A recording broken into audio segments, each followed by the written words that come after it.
মালিক জিজ্ঞাসা করে প্রতিদিন, বান্দা কি কারণে আমাকে ছেড়ে দিলা? হ্যাঁ, রাত 12টা বাজে তুমি ঘুমায় গেলা, মা ঘুমায় গেল, বাপ ঘুমায় গেল, বিবিও ঘুমায় গেছে, পাড়া পড়শি ঘুমায় গেছে। আল্লাহ বলেন, আমি তো ঘুমাই নাই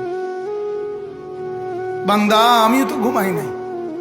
সারাদিনে আমিও তো জগৎটা পরিচালনা করছি, তবুও তো আমার কোনো ক্লান্তি নাই, আমি তো ঘুমাই নাই। কেন ঘুমাই নাই জানো বান্দা? রাতের 2টা বাজে যদি তোমার পেশাব করতে হয়, রাতের 3টা বাজে যদি তোমার দরজা খুলতে হয়, তখন যদি তোমাকে উঠতে হয়, আর আমি যদি ঘুমায় যাই বান্দা, তোমারে চোখ মেলে দিবে কি?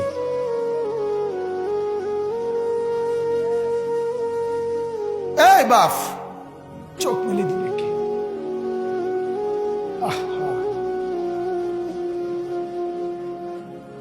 আল্লাহ আমাদেরকে মাফ করে। কোরআনুল কারীমের মধ্যে আল্লাহ তাআলা বলছে, ওয়া হুয়াল্লাযী ইয়াতাওয়াফফাকুম বিল-লাইল। কোরআনে আল্লাহ বলে, বান্দা শোনো, প্রত্যেকটা মানুষকে রাত গভীরে যে ঘুম আমি দেই, সেটা ঘুম না, আমি ওয়াফাত দেই, আমি মূলত মৃত্যু দিয়ে দেই। আবার আমি দয়া করে একটা নির্দিষ্ট সময় পরে চূড়ান্ত মৃত্যু দেব বলে আমি আবার সেই হায়াত সকালবেলা যখন জাগতে শুরু হয় তখন আমি ফিরে দেয় আল্লাহ।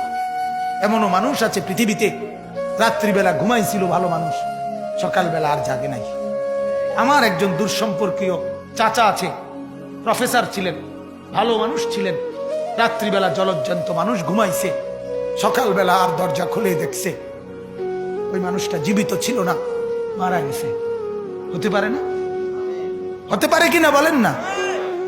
তাইলে বছরের পর বছর, মাসের পর মাস, এই বাপ, বাহিরের কারো চিন্তা করে বাদ দেন। আপনারা যারা বসছেন, আপনাকে বলছি, আপনি কষ্ট করে বসছেন, রাতের 12টা বাজে, রাতের 12টা বাজে, এত কষ্ট করে বসছেন, বিনিময়ে একটু ভাবেন, একটু ভাবেন, অনুরোধ আমার, একটু ভাবেন।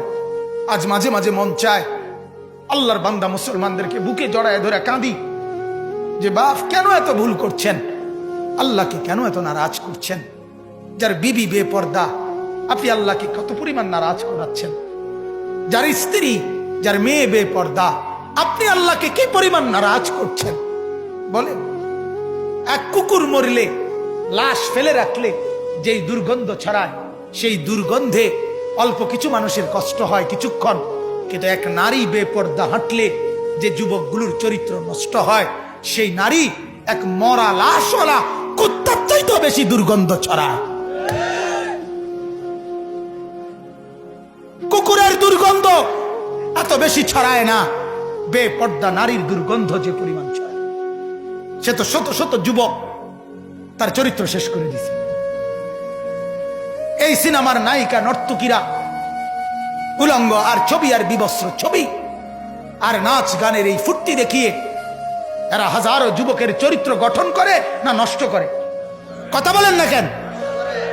এজন্য আমার শায়েখ আল্লামা মুফতি মুশতাকুন নবী সাহেব বলে, হাজারো মানুষের জীবন নষ্ট করে যে, এজন্য তার জীবনে কখনো সুখ ধরা দেয় না। এজন্য এই পৃথিবীর জরিফ এটা, আপনি জরিফ চালাইয়া দেখেন, যত সিনেমার নায়ক নায়িকা, এদের জীবনের মতো দুঃখী জীবন, ব্যক্তি জীবনের মতো কষ্টের জীবন আর কারো নাই।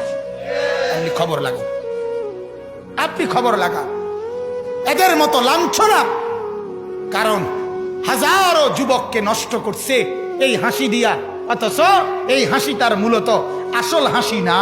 এই হাসি যদি ল্যাবে অথবা ডায়াগনস্টিক সেন্টারে পরীক্ষা করায়, প্রত্যেকটা হাসির মধ্যে ফরমালিন পাওয়া যাবে।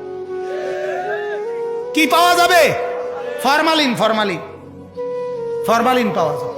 এগুলা হাসি না, এগুলা ধোকা। ঠিক কিনা বলেন না? এগুলা ধোকা। আল্লাহ আমাদেরকে বুঝার তৌফিক দান করুক।